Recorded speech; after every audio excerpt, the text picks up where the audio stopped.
Hello everyone, welcome to channel maths zone with PP. मेरा नाम प्रशांत प्रणव है और मैं आज आपको इग्नू BCA जिसका कोड है BCS011, ठीक, यानी computer basic and PC software का जो इम्पोर्टेंट क्वेश्चंस हैं वो मैं आज आपको एक्सप्लेन करूँगा। तो आइए हम एक्सप्लेन करते हैं। इम्पोर्टेंट क्वेश्चंस नहीं, इम्पोर्टेंट टॉपिक्स। कौन कौन से इम्पोर्टेंट टॉपिक्स हैं जो एग्ज़ाम के पॉइंट ऑफ व्यू से इम्पोर्टेंट है वो मैं आज आपको एक्सप्लेन करूँगा। और उसके बाद हम जानेंगे कि हमारा एग्ज़ाम किस तरह से आने वाला है।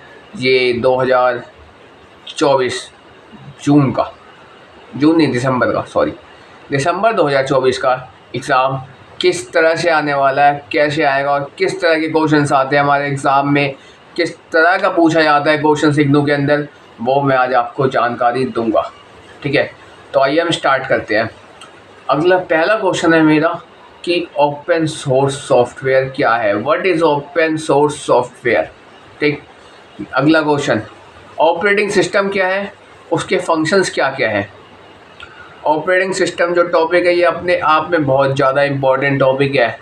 ऑपरेटिंग सिस्टम और उसके फंक्शंस, आपको फंक्शंस पूछे या सर्विसेज पूछे, that is the same thing, दोनों ही एक ही चीज़ है, आपको वहाँ मतलब कि वही लिखना है। अगला स्प्रेडशीट, स्प्रेडशीट भी अपने आप में बहुत इंपॉर्टेंट टॉपिक है। नेक्स्ट कंपाइलर, कंपाइलर भी एक बहुत ज़्यादा इंपॉर्टेंट टॉपिक है अपने आप में। ठीक, नेक्स्ट क्वेश्चन पे हम आते हैं। Non vulnerable architecture, non vulnerable architecture क्या होता है ये और इसका डायग्राम। ठीक, नेक्स्ट टॉपिक है हमारे इसमें मेमोरी हिरार्की, मेमोरी हिरार्की क्या है और उसका डायग्राम। ठीक, नेक्स्ट टॉपिक है list of all generations of computer या features of all generations of computer या explain all generation of computer in tabular form. सभी जनरेशन के कंप्यूटर को टेबुलर फॉर्म में दिखाओ या उसके फंक्शंस लिखो, या सारे कंप्यूटर जितने भी 5 कंप्यूटर की जनरेशन है, first second third fourth and fifth generation, वो 5 जनरेशन के कंप्यूटर को एक्सप्लेन करना होता है।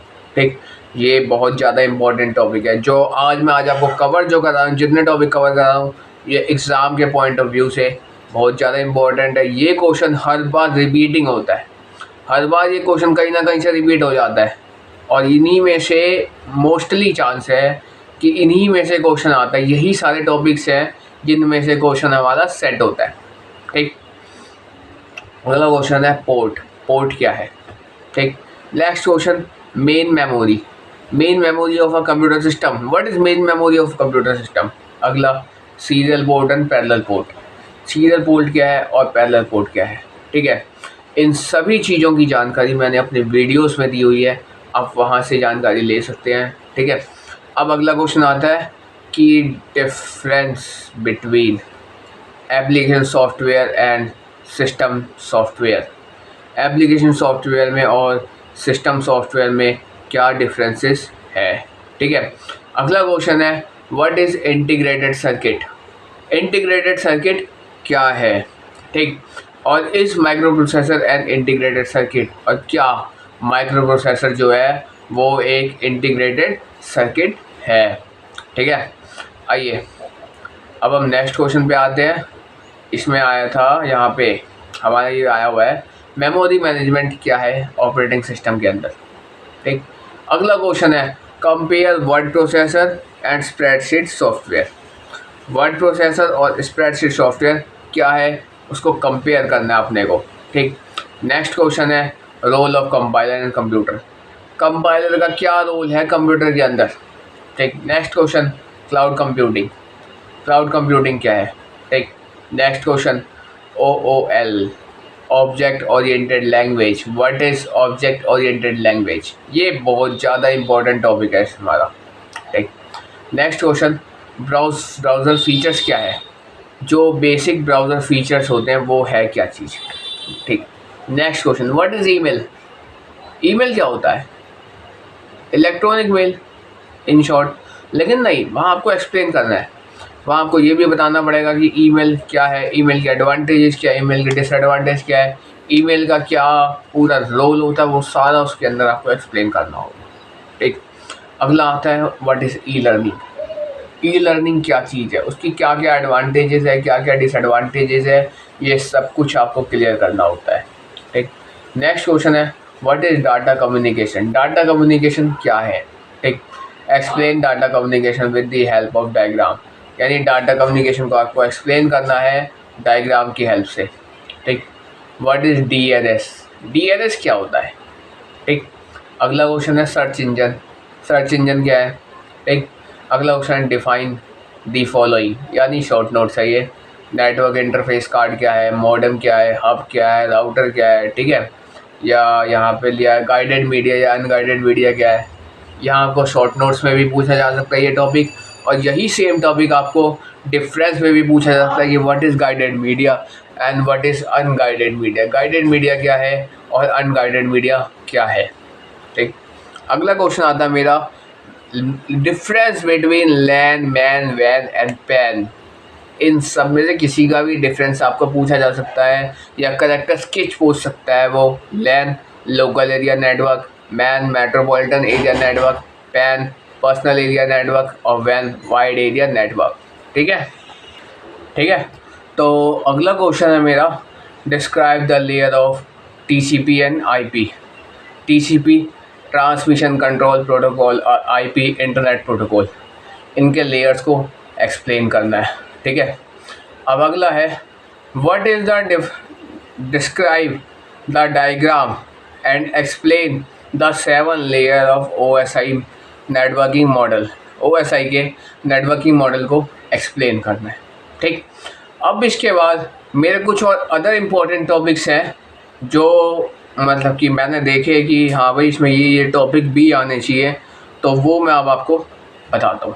ठीक, तो अब मेरा अदर इम्पोर्टेंट टॉपिक है मैन और van, difference between man and when. Metropolitan area network को डिफरेंस करना है और वाइड एरिया नेटवर्क का डिफरेंस बताना है। या आपको ये पूछ सकते हैं short notes of man and when, man metropolitan area network और वाइड एरिया नेटवर्क। या आपको ये पूछ सकता है कि define man and when, functions of man and when, characters के जो मैन एंड वैन।